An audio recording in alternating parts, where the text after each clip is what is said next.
الحمد لله رب العالمين، والصلاة والسلام على سيد الأنبياء والمرسلين وعلى آله وأصحابه أجمعين ومن تبعهم بإحسان إلى يوم الدين. قال الله تبارك وتعالى في القرآن المجيد والفرقان الحميد: فأعوذ بالله من الشيطان الرجيم، بسم الله الرحمن الرحيم. تبارك الذي بيده الملك وهو على كل شيء قدير الذي خلق الموت والحياة ليبلوكم أيكم أحسن عملا وهو العزيز الغفور.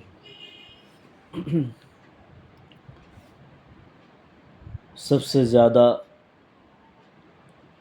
مانگ کرنے والوں صورتوں میں سے ایک سورہ ملک ہے، جس کے بارے میں اللہ کے نبی اکرم صلی اللہ علیہ وسلم نے خود فرمایا کہ چند سورہ ایسے ہیں جس میں سورہ ملک بھی ہے کہ مجھے ان صورتوں نے بوڑھا کر دیا. کیا مطلب؟ ان صورتوں کے اندر قیامت کا اور جہنم کی ہولناک قبر کے عذاب کا اور وحدانیت پر دلائل دیے گئے، اور سورہ ملک جو انسان کو قبر کے عذاب سے بچاتی ہے. ہم پہلے ان کی چند تعارف کو سنتے ہیں، پھر ترتیب و ترتیب تفسیر شروع کرتے ہیں. آج تفسیر سورہ ملک کی ہوگی. آپ حضرات تمامی دھیان توجہ کے ساتھ سنیں، انشاءاللہ بہت ہی فائدہ ہوگا. روزانہ اس کی تلاوت کریں. اللہ ہم سب کو تلاوت کرنے کی توفیق نصیب فرمائے.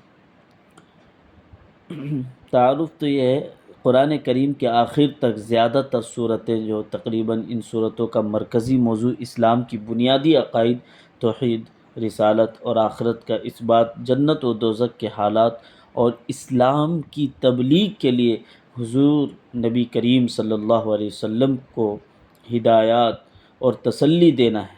چونکہ یہ پچھلی صورتوں کے مقابلے میں مختصر صورتیں ہیں، اس لیے ان سب کے الگ الگ تعارف کی ضرورت نہیں. البتہ جن صورت میں ضرورت محسوس ہوگی انشاءاللہ وہاں تعارف کر دیا جائے گا. لیکن چند چیزیں آپ سن لیں. سب سے پہلے سورہ ملک قرآن مجید کی 67ویں صورت ہے، جسے مکی صورتوں میں شمار کیا جاتا ہے، اور یہ صورت اللہ کی بادشاہی، قدرت اور تخلیق کی نشانیاں بیان کرتی ہیں. یہ صورت اللہ تعالیٰ کی بادشاہی، قدرت اور تخلیق کی نشانیاں بیان کرتی ہیں. اللہ نے انسان کو زندگی اور موت دے کر امتحان میں ڈالا تاکہ وہ دیکھے کون بہتر عمل کرتا ہے. اس صورت میں جہنم کی ہولناک عذاب قبر اور اللہ کی وجود اور وحدانیت پر دلائل دیے گئے.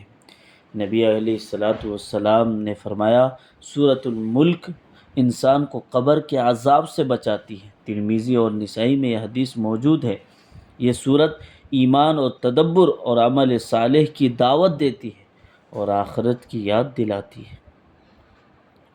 تو اس سے پتہ چلا. اب چلیے ہم شروع کرتے ہیں خاص طور پر سورہ ملک کی تلاوت. بسم اللہ الرحمن الرحیم. تبارک الذی بیدہ الملک وہو علی کل شیء قدیر الذی خلق الموت والحیاة لیبلوکم ایکم احسن عملا وہو العزیز الغفور. بڑی شان ہے اس ذات کی جس کے ہاتھ میں ساری بادشاہی ہے. بڑی شان ہے اس ذات کی جس کے ہاتھ میں ساری بادشاہی ہے اور وہ ہر چیز پر پوری طرح قادر ہے. تبارک الذی بیدہ الملک وہو علی کل شیء قدیر. بڑی شان ہے اس ذات کی جس کے ہاتھ میں ساری بادشاہی ہے اور وہ ہر چیز پر پوری طرح قادر ہے. آگے فرمایا الذی خلق الموت والحیاة لیبلوکم ایکم احسن عملا وہو العزیز الغفور.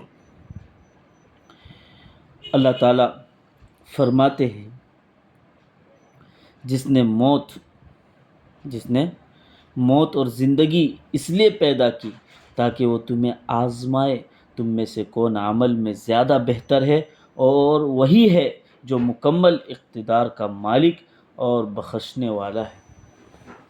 اللہ فرما رہے ہیں تبارک الذی بیدہ الملک وہو علی کل شیء قدیر، بہت بابرکت ہے وہ اللہ جس کے ہاتھوں میں بادشاہی ہے اور وہ ہر چیز پر قدرت رکھتا ہے۔ آگے فرمایا یعنی خیر تبارک یعنی خبر اور برکت والا، بلند والا، بے عیب، ساری دنیاوی اور اخروی سلطنت اللہ کے اختیار میں ہے، کوئی چیز ایسی نہیں جس پر اس کی قدرت نہ ہو۔ دوسری آیت میں اللہ تعالیٰ جو فرما رہے ہیں وہ ہے الذی خلق الموت والحیات لیبلوکم ایکم احسن عملا۔ اللہ فرماتے ہیں جس نے موت اور زندگی کو پیدا کی، وہ ہے اللہ جس نے موت اور زندگی کو پیدا کیا تاکہ تمہیں آزمائے تم میں سے بہتر عمل کون کرتا ہے، اور وہ غالب بھی ہے اور بخشنے والا بھی ہے۔ یعنی کیا اس کا مطلب؟ فرما رہے ہیں موت اور حیات اللہ کی مخلوق ہے، خود سے نہیں آتی۔ دنیا ایک امتحان گاہ ہے، اصل کامیابی اچھے عمل میں ہے۔ اللہ عزت والا بھی ہے اور مغفرت کرنے والا بھی ہے۔ اللہ عزت والا بھی ہے اور مغفرت کرنے والا بھی ہے۔ تو دوسری آیت میں اللہ تعالیٰ نے آزمائش کا فرمایا کہ تم میں دنیا میں اس لیے بھیجا تاکہ میں آزماؤں اور آزمائش میں ڈال کر دیکھوں تم میں سے کون ہے جو عمل کے اعتبار سے احسن ہے۔ الذی خلق الموت والحیات لیبلوکم ایکم احسن عملا، کہ تم میں سے کون ہے جو عمل کے اعتبار سے ایکم احسن ہے یعنی افضل ہے، سب سے زیادہ بہتر ہے، وہو العزیز الغفور۔ تو آپ یہاں سے سمجھ جائیں اللہ تعالیٰ کیا کہنا ہمیں چاہ رہے ہیں۔ فرمایا جو مکمل اقتدار کا مالک ہے اور بخشنے والا ہے۔ تیسرے جس اللہ تعالیٰ آگے فرماتے ہیں الذی خلق السبع سماوات طباقا ما ترى في خلق الرحمن من تفاوت فارجع البصر هل ترى من فطور۔ اللہ فرماتے ہیں جس نے 7 آسمان اوپر تلے پیدا کیے ہیں، جس نے 7 آسمان اوپر تلے پیدا کیے ہیں، تم خدائے رحمان کی تخلیق میں کوئی فرق نہ پاؤ گے۔ اب پھر سے نظر دوڑا کر دیکھو کیا تمہیں کوئی رخنا نظر آتا ہے؟ اللہ تعالیٰ کیا زبردست بتا رہے۔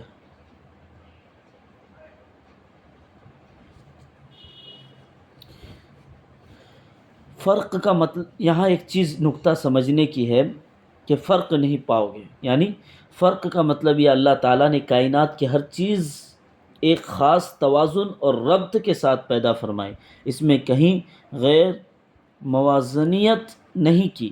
تو اس سے پتہ چلا الذی خلق 7 سماوات طباقا ما تری فی خلق الرحمن من تفاوت فارجع البصر هل تری من فطور۔ وہ جس نے 7 آسمان تہ بتہ پیدا کیے، تم رحمان کی تخلیق میں کوئی بے ربطی نہیں دیکھو گے، تو نظر دوڑاؤ کیا تمہیں کہیں کوئی شگاف نظر آتا ہے؟ اب اس کو ہم سمجھے آیت کو۔ 7 آسمان باقاعدہ ترتیب میں بنائی گئی ہیں، تفاوت یعنی بے ترتیبی، فرق و خلا وہ موجود نہیں ہے، تفاوت سمجھنے کی۔ فرمایا انسان کو دعوت فکر دی جا رہی ہے کہ کائنات میں غور کرے۔ آگے فرما رہے اللہ 4 آیت اللہ آگے فرما رہے ہیں کہ اس میں کوئی تمہیں نقطہ کیا ہے کمی نظر نہیں آئے گی۔ پھر فرمایا ثم ارجع البصر کرتین ينقلب الیک البصر خاسئا وهو حسیر، پھر بار بار نظر دوڑاؤ، نتیجہ یہی ہوگا کہ نظر تھک ہار کر نامراد لوٹ آؤ گے۔ نظر تھک ہار کر نامراد لوٹ آئے گی۔ یہاں سمجھنے کی چیز ہے اللہ فرما رہے پھر دوبارہ نگاہ دوڑاؤ، تمہاری نظر تمہاری طرف تھک کر ناکام لوٹے گی۔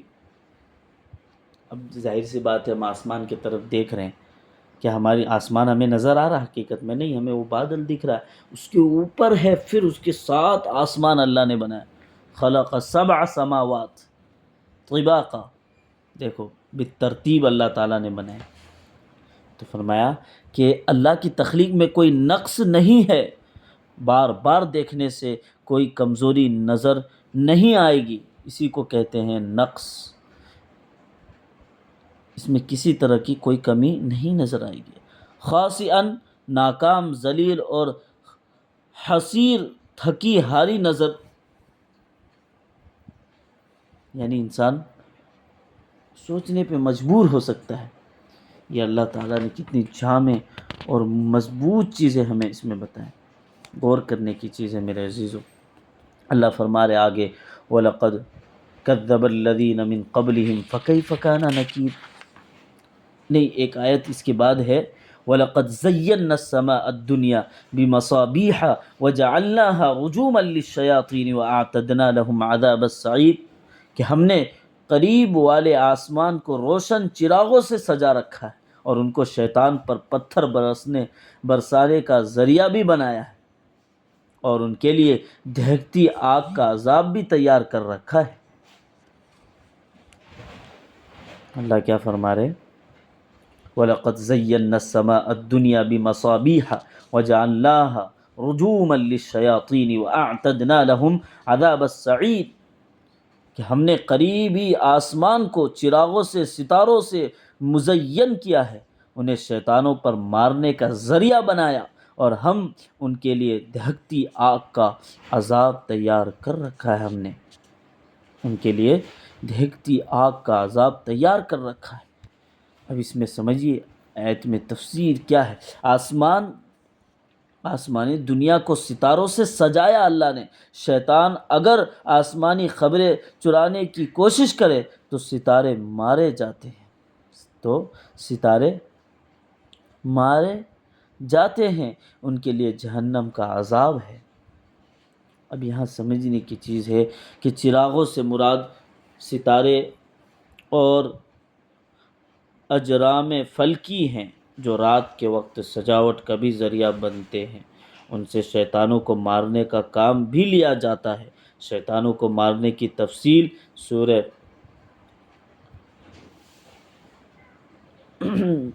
غالباً یہ حجر میں، سورہ حجر کے اندر حاشیہ میں اس پر تفصیل سے گزر چکا ہے۔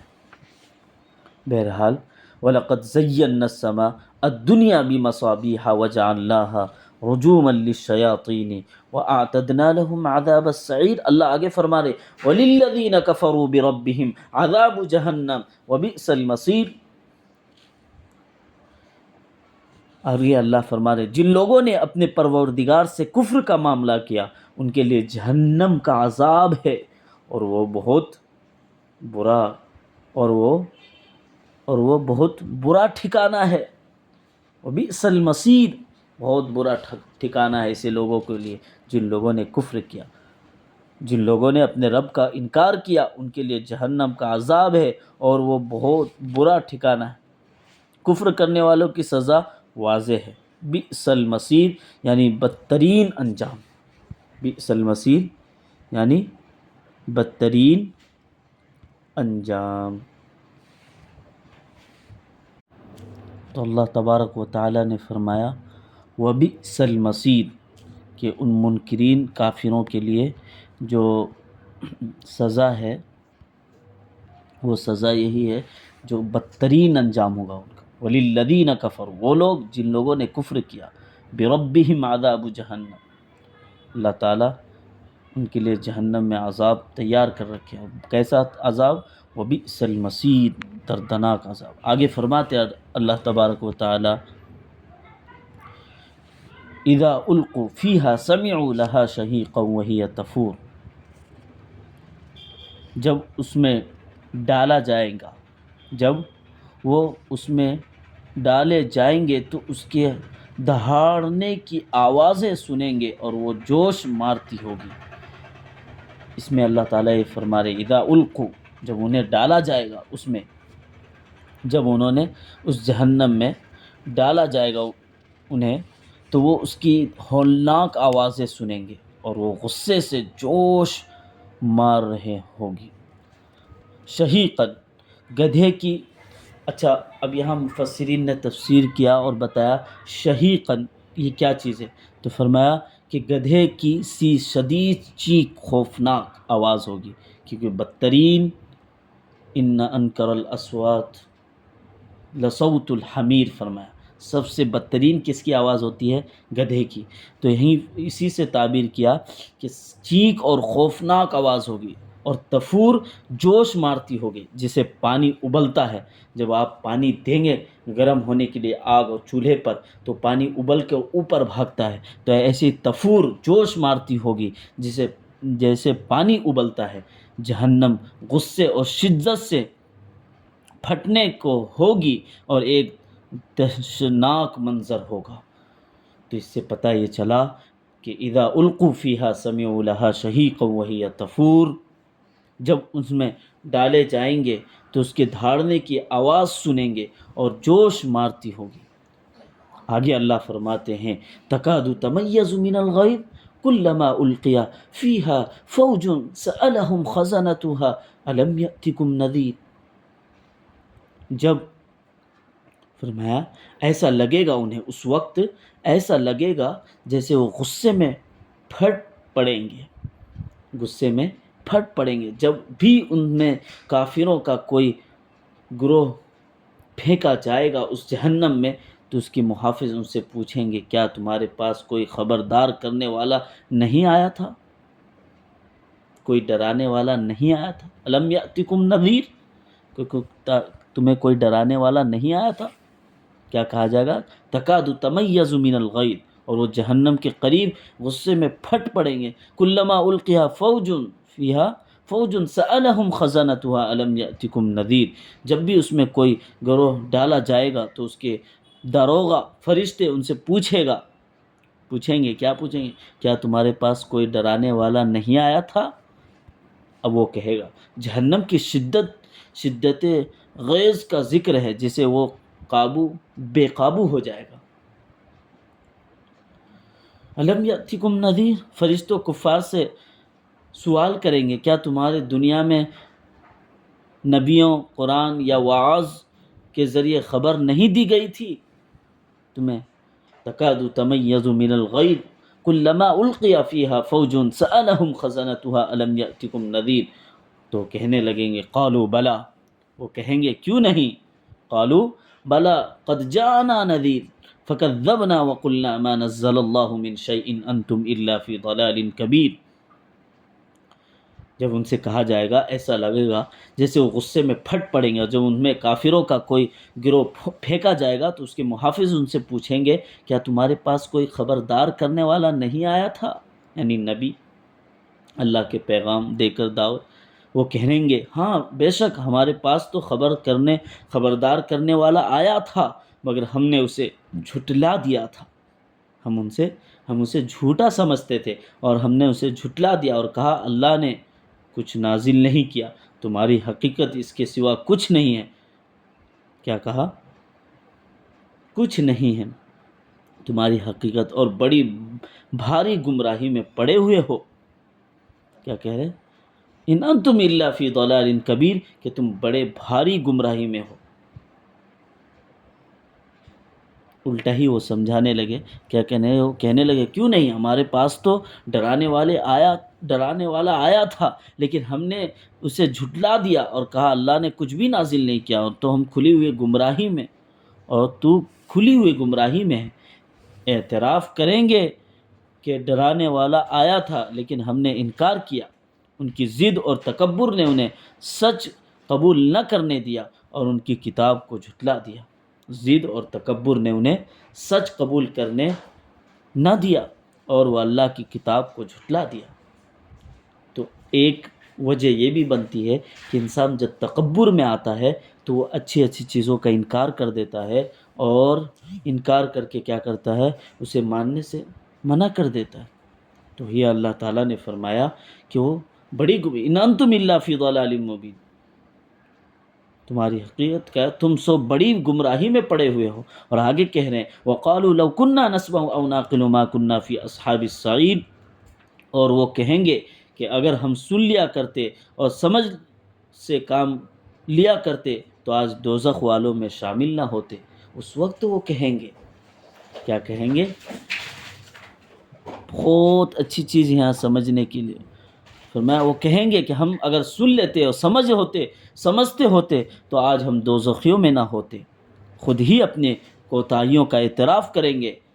نسمع، غور سے سنتے، نعقل، سمجھتے، عقل سے کام لیتے، یعنی ہم نے نہ سنجیدگی سے سنا، نہ سوچا، اور نہ ورنہ بچ سکتے تھے ہم۔ تو اس میں سمجھ لیا نسمع او نعقل، یہاں دو چیز سمجھنے کی، اگر ہم غور سے سن لیتے، او نعقل، اور عقل کا صحیح استعمال کرتے، اصحاب السعیر، تو ہم آج اس میں نہ ہوتے، اس دوزخیوں میں ہمارا معاملہ نہیں ہوا کرتا۔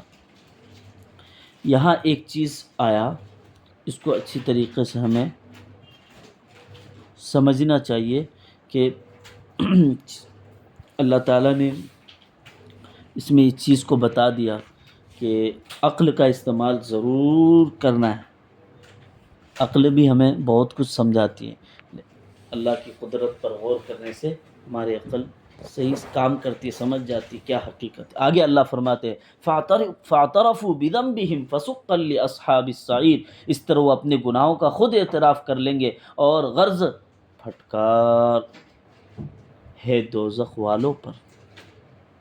فَسُحْقًا لِّأَصْحَابِ السَّعِيرِ کیا ہے، اس طرح وہ اپنے گناہوں کا خود اعتراف کریں گے، غرض پھٹکار ہے دوزخ والوں پر۔ پھر وہ اپنے گناہوں کا اقرار کریں گے، پس دوزخیوں کے لیے تباہی ہے، مکمل اعتراف کے بعد بھی معافی نہیں، کیونکہ وقت گزر چکا ہوگا۔ یعنی وہ اس وقت اعتراف کریں گے اللہ کے سامنے، ہاں ہم نے ماننے سے، فرشتے جب انہیں گھسیٹ کر جہنم کی طرف لے جائیں گے تو وہ مانیں گے کہ ہاں ہم نے گناہ کی تھی، ان کی بات کو نہیں مانا تھا۔ لیکن دوزخیوں کے لیے تباہی، اور اقرار کرنے کے بعد وقت نکل چکا تھا، معافی نہیں، کیونکہ وہ وقت گزر چکا، وقت پہلے ملا دنیا میں، انہوں نے اپنی اس دنیاوی زندگی میں صحیح وقت نہیں گزارا، نافرمانی کی، فسقل، ہلاکت اور بربادی، اللہ کی رحمت سے دوری۔ تو پھر ایسے ہی آتا ہے، پھر کیا ہے، فسقل، ہلاکت اور بربادی۔ تو آگے اللہ فرماتے ان الذین یخشون ربهم بالغیب لهم مغفرۃ واجر کریم، اس کے لیے، اس کے برخلاف جو لوگ بن دیکھے اپنے پروردگار سے ڈرتے ہیں، ان کے لیے بے شک مغفرت اور بڑا اجر ہے۔ بن دیکھے اپنے پروردگار سے ڈرتے ہیں، ان الذین یخشون ربهم بالغیب لهم مغفرۃ واجر کبیر، بے شک جو لوگ اپنے رب سے غائبانہ ڈرتے ہیں ان کے لیے بخشش ہے اور بڑا اجر ہے۔ بالغیب، اللہ کو دیکھے بغیر ڈرنا، ایمان بالغیب ہے، اس کو کہتے ہیں۔ ایسے تقوی قابل قدر ہے، اور اللہ کی مغفرت اور جنت کا وعدہ انہی لوگوں کے لیے ہے جو لوگ ایمان بالغیب یعنی غیب پر ایمان لاتے ہیں۔ آگے فرمایا اللہ وَأَسِرُّوا قَوْلَكُمْ أَوِ اجْهَرُوا بِهِ إِنَّهُ عَلِيمٌ بِذَاتِ الصُّدُورِ۔ آگے اللہ فرماتے ہیں تم اپنی بات چھپا کر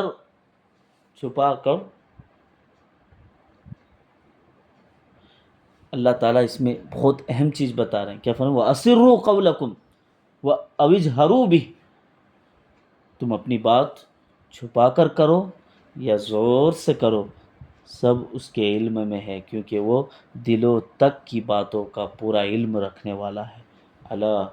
وَأَسِرُّوا قَوْلَكُمْ أَوِ اجْهَرُوا بِهِ إِنَّهُ عَلِيمٌ بِذَاتِ الصُّدُورِ، تم چھپا کر کرو گے بات یا ظاہر کر کے کرو گے، انہو علیم، اس کی صفت کیا ہے، بہترین سے جاننے والا، کہاں کی بات، بذات الصدور، دلوں کی، بھیدوں کی بات ہو، کیا سارا علم اس کے پاس ہے۔ فرمایا وہ اپنی بات چھپا کر یا ظاہر کرو، چھپاؤ یا ظاہر کرو، یقیناً وہ دلوں کی راز کو خوب جانتا ہے۔ انسان کچھ بھی چھپا لے، اللہ کو سب علم ہے۔ ذات الصدور، دلوں کے ارادے، خیالات، نیتیں سب اللہ کے علم ہے، اسی کو بولتے ہیں ذات الصدور۔ ذات الصدور کو سمجھنا ضروری ہے، جو دل کے ارادے اور نیتیں، خیالات ہوتے ہیں، ان سب کا علم اللہ کے پاس ہوتا ہے۔ آگے فرمایا الا یعلم من خلق وهو اللطیف الخبیر، فرمایا بھلا جس نے پیدا کیا وہی نہ جانے، جبکہ وہ بہت باریک بینی، مکمل طور پر باخبر ہے۔ وَهُوَ اللطیف الخبیر، الا یعلم من خلق، یہ کیسے ہو سکتا ہے جس نے پیدا کیا اسی کو اس چیز کا علم نہ ہو۔ وَهُوَ اللطیف الخبیر، فرمایا وہ بہت باریک بینی کو مکمل طور پر ہر چیز سے باخبر ہے۔ کیا وہ جو پیدا کرنے والا ہے تمہارے حال کو نہیں جانتا؟ وہی تو باریک بین اور ہر چیز سے باخبر ہے۔ جس نے پیدا کیا وہی سب سے بہتر جانتا ہے۔ اللطیف، باریکی سے جاننے والا، نرمی سے برتنے والا، الخبیر، ہر باطنی اور ظاہری حال سے پوری طرح باخبر، اس کو الخبیر بولتے ہیں، جو ظاہری اور باطنی دونوں اعتبار سے باخبر ہو۔ آگے اللہ تبارک و تعالیٰ فرماتے ہیں وَهُوَ الَّذِي جَعَلَ لَكُمُ الْأَرْضَ ظَلُولًا فَامْشُوا فِي مَنَاكِبِهَا وَكُلُوا مِن رِّزْقِهِ وَإِلَيْهِ النُّشُورُ، وہی ہے جس نے تمہارے لیے زمین کو نرم کر دیا ہے، لہٰذا تم ان کے مونڈھوں پر چلو پھرو اور اس کا رزق کھاؤ، اور اسی کے پاس دوبارہ زندہ ہو کر جانا ہے۔ اللہ کیا فرما رہے ہیں؟ وہی ہے جس نے تمہارے لیے زمین کو نرم کر دیا، تمہارے لیے زمین کو نرم کر دیا اور تابع بنایا، بس تم اس کے راستوں پر چلو اور اس کا رزق کھاؤ، اور اسی کے پاس تمہیں لوٹ کر جانا ہے، اور اسی کے پاس تمہیں دوبارہ زندہ ہو کر جانا ہے۔ اللہ نے زمین کو انسان کے لیے مسخر کرا، آسان بنایا تاکہ وہ اس پر چلے اور کاشت کرے، کمائے۔ زمین کا رزق اللہ کا عطا کردہ ہے، مگر انجام کار واپس اسی کے طرف لوٹنا ہے۔ آگے اللہ تعالیٰ فرماتے ہیں اَأَمِنْتُمْ مَنْ فِي السَّمَاءِ، اچھا یہاں پہ ایک چیز سمجھنے کی نکتہ ہے کہ زندہ ہو کر لوٹنا ہے، یعنی زمین کو تمام چیزیں اللہ تعالیٰ نے تمہارے تصرف میں دی ہے، لیکن اس کو استعمال کرتے وقت یہ مت بھولو کہ تمہیں ہمیشہ یہاں نہیں رہنا ہے، بلکہ ایک دن یہاں سے اللہ ہی کے پاس جانا ہے، جہاں تمہیں ان نعمتوں کا حساب دینا ہوگا۔ لہٰذا یہاں کی ہر چیز کو اللہ تعالیٰ کے حکم کے مطابق استعمال کرو۔ آگے اللہ فرماتے ہیں اَأَمِنْتُمْ مَنْ فِي السَّمَاءِ أَن يَخْسِفَ بِكُمُ الْأَرْضَ فَإِذَا هِيَ تَمُورُ أَمْ أَمِنْتُمْ مَنْ فِي السَّمَاءِ أَن يُرْسِلَ عَلَيْكُمْ حَاصِبًا فَسَتَعْلَمُونَ كَيْفَ نَذِيرِ۔ اللہ فرماتے ہیں، اللہ کیا فرما رہے اس آیت کے اندر، کیا تم آسمان والے کی اس بات سے بے خوف ہو کر بیٹھے ہو کہ وہ تمہیں زمین میں دھسا دے، وہ ایک دم تھر تھرانے لگے، یا تم آسمان والے کی اس بات سے بے خوف ہو کر بیٹھے ہو کہ وہ تمہیں پتھروں کی بارش برسا دے، تمہیں پتہ بھی نہیں چلے گا میرا ڈرنا کیسا تھا، تمہیں فَسَتَعْلَمُونَ كَيْفَ نَذِيرِ، کہ تمہیں پتہ تک بھی نہ چلے گا میرا ڈرانا کیسا تھا۔ یہاں بھی ایک نقطہ ہے سمجھنے کی، آخرت کا عذاب تو اپنی جگہ ہے، لیکن بدعمالیوں کے نتیجے میں دنیا میں بھی عذاب آ سکتا ہے۔ مثلاً یہ کہ انسان کو قارون کی طرح زمین میں دھسا دیا جائے، زمین تھر تھرانے لگے، جس کے نتیجے میں انسان زمین کے اندر اور زیادہ دھستا چلا جائے، یہ ہے اس کا مطلب۔ جیسے اللہ نے قارون کو دھسا دیا تھا، تو کبھی کبھار اللہ دنیا میں بھی عذاب دے دیتے ہیں، اس سے پتہ کیا چلا امین تم، کیا تم اس اللہ سے جو آسمان میں ہے بے خوف ہو گئے، وہ تمہیں زمین میں دھسا دے، پھر وہ زمین میں یکا یک لرزنے لگے، یعنی زلزلہ آ جائے، انسان کو خبردار کیا جا رہا ہے کہ اللہ کی پکڑ سے بے خوف بے فکر مت نہ رہو، زمین کو چاہے تو زلزلے یا دھسانے کے ذریعے عذاب بنا سکتا ہے اللہ رب العزت۔ آگے اللہ فرما رہے ہیں أَأَمِنْتُمْ مَنْ فِي السَّمَاءِ أَن يُرْسِلَ عَلَيْكُمْ حَاصِبًا فَسَتَعْلَمُونَ كَيْفَ نَذِيرِ فَسَتَعْلَمُونَ كَيْفَ نَذِيرِ، کیا تم اس اللہ سے جو آسمان میں بے خوف ہوگے اور پتھر برسانے والے ہوا بھیج دے تو پھر کیا ہوگا؟ بس ان قریب تم جان لو کہ میری تنبیہ کیسی تھی۔ صاحباً تیز آندھی یا طوفان جو پتھروں یا کنکریوں کے ساتھ آتی ہے، قوم لوط پر آیا تھا۔ یہ عذاب کس قوم پر آیا تھا؟ قوم لوط پر۔ انسان اللہ کے تنبیہ کو نظر انداز کرتا ہے مگر وقت آنے پر انجام دیکھے گا۔ آگے اللہ تعالیٰ فرماتے ہیں وَلَقَدْ كَذَّبَ الَّذِينَ مِن قَبْلِهِمْ فَكَيْفَ كَانَ نَكِيرِ، اور ان سے پہلے جو لوگ تھے انہوں نے بھی پیغمبروں کو جھٹلایا تھا، پھر دیکھ لو کہ میرا عذاب کیسا ہے۔ ان لوگوں نے اللہ تعالیٰ ان سے پہلے جو لوگ تھے انہوں نے بھی پیغمبر کو جھٹلایا، پھر دیکھ لو میرا عذاب کیسا تھا۔ وَلَقَدْ كَذَّبَ الَّذِينَ مِن قَبْلِهِمْ فَكَيْفَ كَانَ نَكِيرِ، یقیناً ان سے پہلے لوگوں نے بھی جھٹلایا تھا اور دیکھو میرا انکار کا انجام کیسا تھا۔ پچھلی امتیں اور پچھلی قوم نوح، قوم عاد، قوم سمود اور قوم لوط جھٹلا چکے ہیں اور ہلاک ہوئے ہیں۔ اللہ کی پکڑ شدید ہوتی ہے اگر کوئی نصیحت نہ لے۔ اولم یروا الی الطیر فوقهم صافات ویقبضن ما یمسکہن الا الرحمن انہ بکل شیء بصیر، اللہ تعالیٰ فرماتے ہیں کیا انہوں نے پرندوں کو اپنے اوپر نظر اٹھا کر نہیں دیکھا کہ پروں کو بچھا پھیلائے ہوئے ہوتے ہیں اور سمیٹ بھی لیتے ہیں، ان کو خدائے رحمان کے سوا کوئی تھامے ہوئے نہیں ہے۔ اللہ کیا فرماتے ہیں اولم یروا الی الطیر فوقهم صافات ویقبضن ما یمسکہن الا الرحمن انہ بکل شیء بصیر، انہ بکل شیء، وہ ہر چیز کو خوب دیکھنے والا، دیکھ بھال کرنے والا۔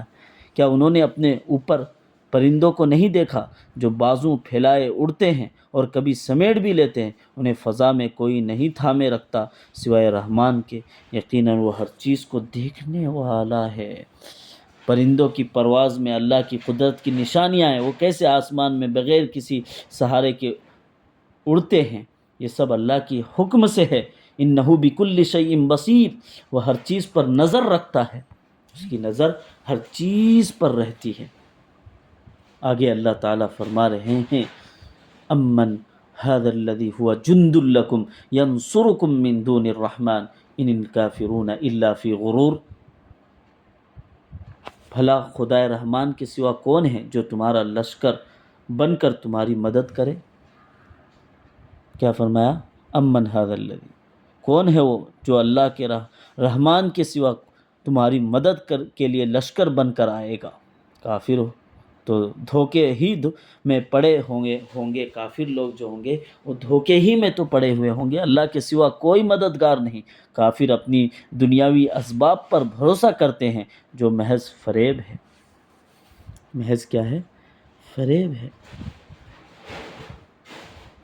کافر لوگ تو نرے دھوکے میں پڑے ہوئے ہیں۔ یہاں یہ کہنا چاہ رہے ہیں کہ کافر لوگ کس میں ہیں؟ ان الکافرون الا فی غرور، کہ کافر لوگ کیا ہے؟ دھوکے میں پڑے، یعنی کافر لوگ یہ سمجھتے کہ ہمارے من گھڑت معبود ہماری مدد کریں گے، وہ خالص دھوکے ہیں۔ کیا ہے؟ وہ خالص دھوکے ہیں۔ آگے اللہ فرماتے ہیں امن ھذا الذی یرزقکم ان امسک رزقہ بل لجوا فی عتو ونفور، کہ اللہ تعالیٰ فرماتے ہیں کہ کوئی ہے، کون ہے وہ جو تمہیں رزق دے سکتا ہے؟ اللہ فرماتے ہیں اگر وہ اپنے رزق بند کر دے تو بھلا وہ کون ہے جو تمہیں رزق عطا کر سکے، اس کے باوجود سرکشی اور بیزاری پر جمے ہوئے ہو؟ وہ کون ہے جو تمہیں رزق دے سکتا ہے اگر وہ اللہ اپنے رزق کو روک لے؟ بلکہ وہ لوگ تو سرکشی اور حق سے دوری میں جمے ہوئے ہیں۔ اللہ ہی رازق ہے اور وہی چاہے تو بارش روک دے، زمین بنجر کر دے، مگر کفار نہ مانتے اور ضد اور تکبر میں ڈٹے رہتے۔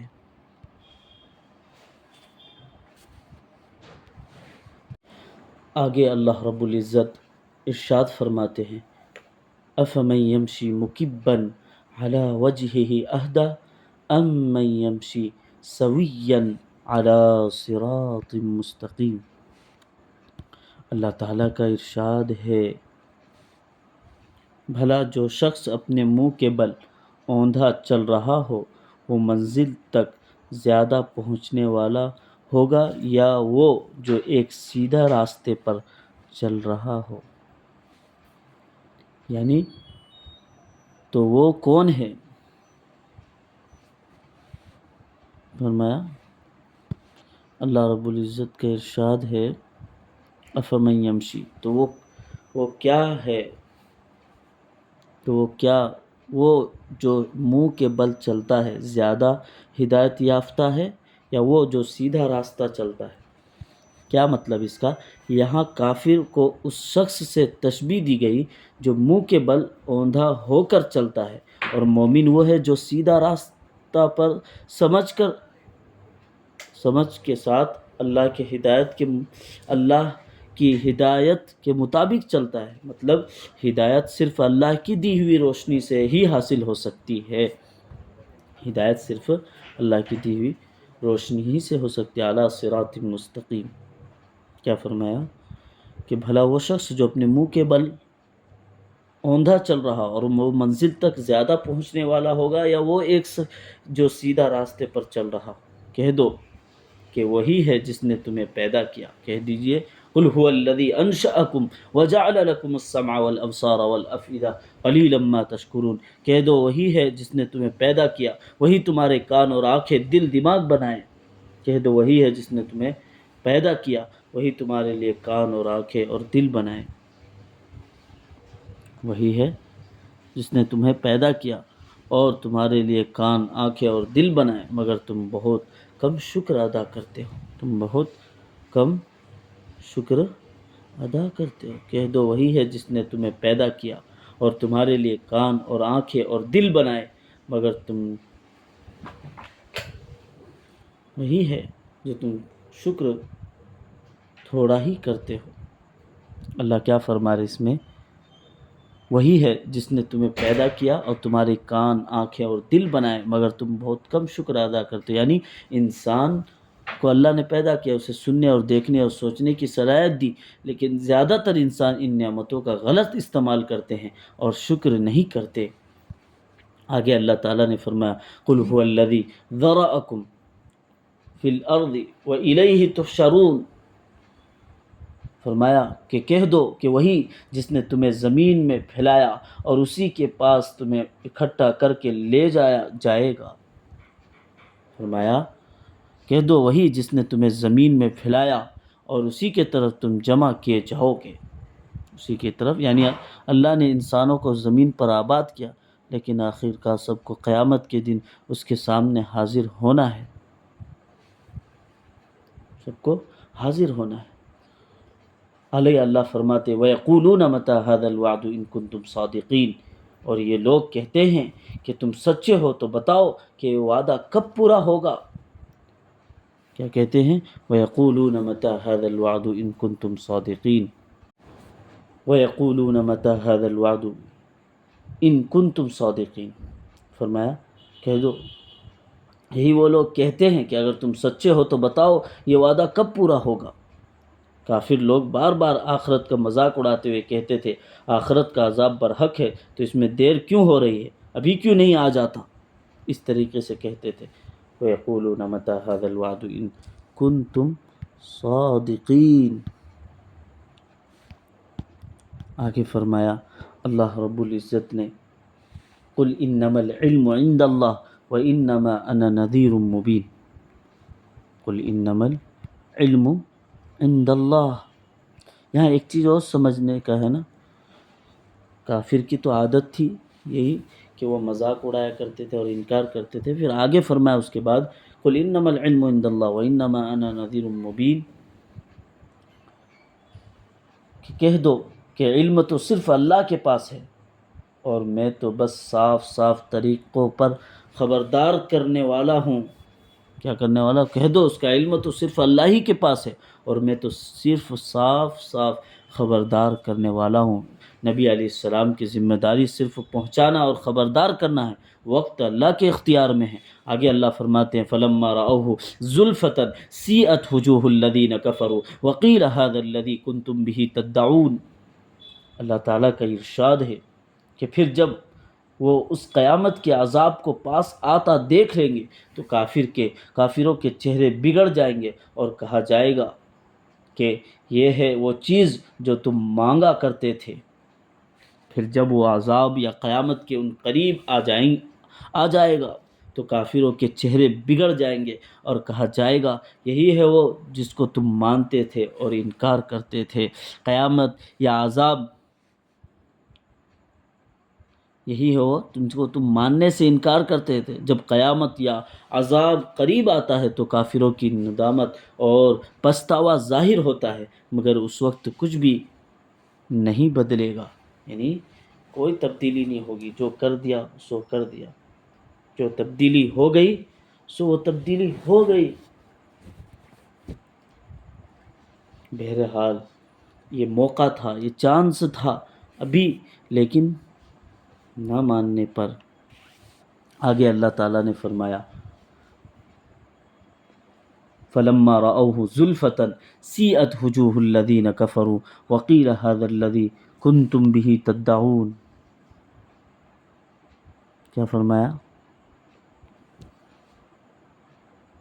کُنْتُم بِهِ تَدَّعُونَ۔ جب پھر وہ عذاب یا قیامت ان کے قریب آ جائے گا تو کافر کے چہرے بگڑ جائیں گے، اور کافر کے چہرے بگڑ تو جائیں گے اور یہ کہا جائے گا کہ یہی ہے جس کو تم ماننے سے انکار کرتے تھے۔ قُلْ أَرَأَيْتُمْ إِنْ أَهْلَكَنِيَ اللَّهُ، آگے کہا جائے قُلْ أَرَأَيْتُمْ إِنْ أَهْلَكَنِيَ اللَّهُ وَمَن مَّعِيَ أَوْ رَحِمَنَا فَمَن يُجِيرُ الْكَافِرِينَ مِنْ عَذَابٍ أَلِيمٍ۔ یہاں سے سمجھیے کہ اے پیغمبر ان سے کہہ دو، ذرا یہ بتلا دو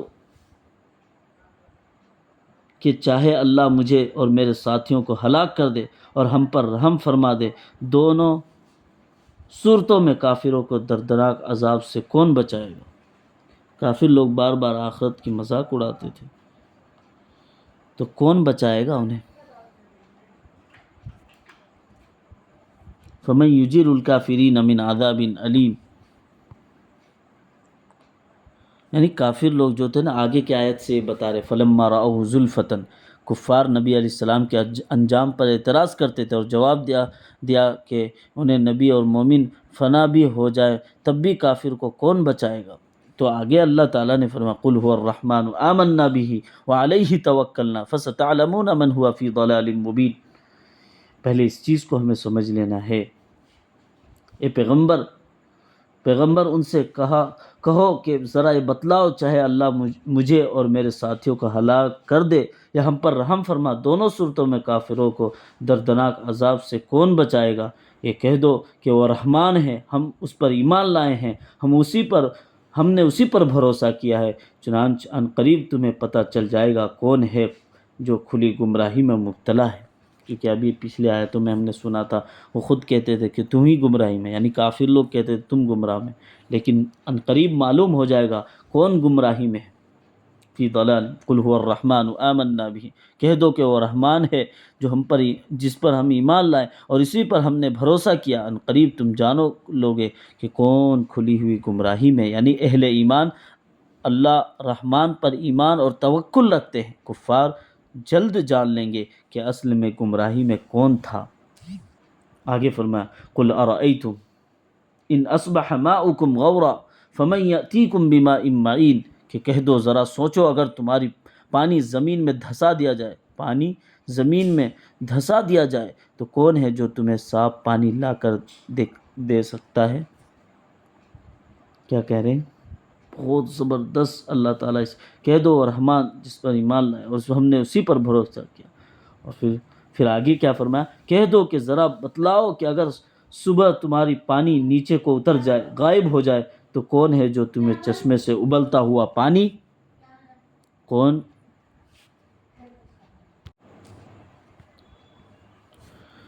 اللہ تعالیٰ نے فرمایا قل ارأیتم ان اصبح ماؤکم غورا فمن یأتیکم بماء معین، کہہ دو کہ ذرا بتلاؤ اگر صبح تمہارا پانی نیچر اتر کر غائب ہو جائے تو کون ہے جو تمہیں چشمے سے ابلتا ہوا پانی لا کر دے دے؟ کون ہے وہ جو تمہیں ابلتا ہوا چشمے سے پانی لا کر دکھا دے؟ کوئی ہے اللہ کے سوا؟ اللہ کی نعمتوں میں سب سے اہم نعمت پانی بھی ہے، وہ ختم کر دے یا چھپا لے تو ساری سائنس اور طاقت بھی کچھ بھی نہیں کر سکتی۔ یہ آیت انسان کی بے بسی اور اللہ کی حقیقی طاقت کو ظاہر کرتی ہے۔ اختتامی پیغام اس کو سمجھ لیجئے، اس میں 2 نقطے آئے، ان 2 نقطے کو بھی سمجھنے۔ فرمایا کافر یہ کہا کرتے تھے کہ حضرت محمد صلی اللہ علیہ وسلم دنیا سے چلے جائیں گے تو ان کا دین ختم ہو جائے گا، چنانچہ آپ کی وفات کا انتظار کر رہے تھے، جیسا کہ سورۃ طٰہٰ میں گزرا ہے۔ یہاں فرمایا جا رہا ہے چاہے اللہ آپ اور آپ کے ساتھیوں کو ہلاک فرما دے یا ان پر رحم فرما کر انہیں فتح عطا فرما دے جیسے کہ اللہ تعالیٰ کا وعدہ ہے، لیکن اس سے تمہارے انجام پر تو کوئی فرق نہیں پڑتا۔ دونوں صورتوں میں کافروں کا عذاب ضرور سابقہ پڑے گا، ضرور سابقہ پڑے گا۔ یہ بات طے ہے، پانی سمیت ہر چیز اللہ ہی کے قبضے میں ہے، آخر اس کے سوا کون ہے جو عبادت کا مستحق ہو؟ کون سی ہے وہ وجہ ہے جس کی بنا پر اس کی قدرت کا انکار کیا جائے؟ وہ انسانوں کو زندہ کر کے انہیں جزا یا سزا دے گا۔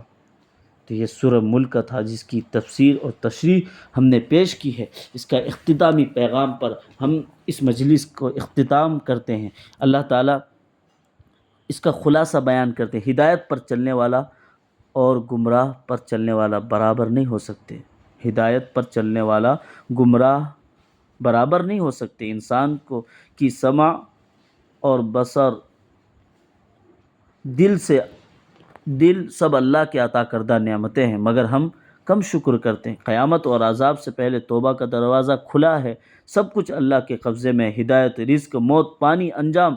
لہٰذا ہم کیا ہے اللہ کی قدرت پر غور کریں اور دیکھ لے سابقہ لوگوں کے ساتھ کیا انجام ہوا۔ اس لیے ہمیں اس پر عذاب اور قبر کے عذاب اور دردناک عذاب کا ادھر اشارہ ہے۔ لہٰذا خلاصہ یہ نکلا کہ آپ حضرات سورہ ملک کی تلاوت روزانہ کرے اور اللہ سے یہی دعا کرے اللہ ہم سب کو ہر طرح کی بلا، ہر طرح کی مصیبت اور ہر طرح کی قبر کے عذاب سے، دنیا و آخرت کی عذاب سے اللہ ہمیں محفوظ رکھے، بچائے رکھے۔ اس کے لیے آپ حضرات روزانہ تلاوت کریں۔ تو اس کی کیا چیز ہے کہ آپ سورہ ملک کو ہر روز عشاء کے بعد پڑھ لیں، عشاء کے بعد کیا کر لیں، پڑھیں، ہر روز اس کی تلاوت کریں اور اس کے بعد سوئیں۔ اللہ کے نبی نے خود فرمایا کہ چند سوریں ایسی ہیں جس نے مجھے بوڑھا کر دیا ہے۔ وہ کون ہے؟ وہ صورتوں میں سے ایک سورہ یہ بھی ہے جس کو سورہ ملک کہا گیا ہے۔ اس میں جو قیامت کا منظر اور جو قبر اور عذاب کی جو نقشے کھینچے گئے ہیں، یقیناً وہ بہت ہی دردناک ہے اور نشانی ہے، ابھی بھی سنبھلنا ہے۔ کافر لوگ اگر مان لیتے ہیں تو کامیابی ہے، اور نہیں مانتے ہیں، وہ انکار کرتے آتے ہیں تو انجام تو بھگتنا ہی پڑے گا۔ لہٰذا ہمیں سورہ یاسین کو سورہ ملک کو روزانہ پڑھنا چاہیے۔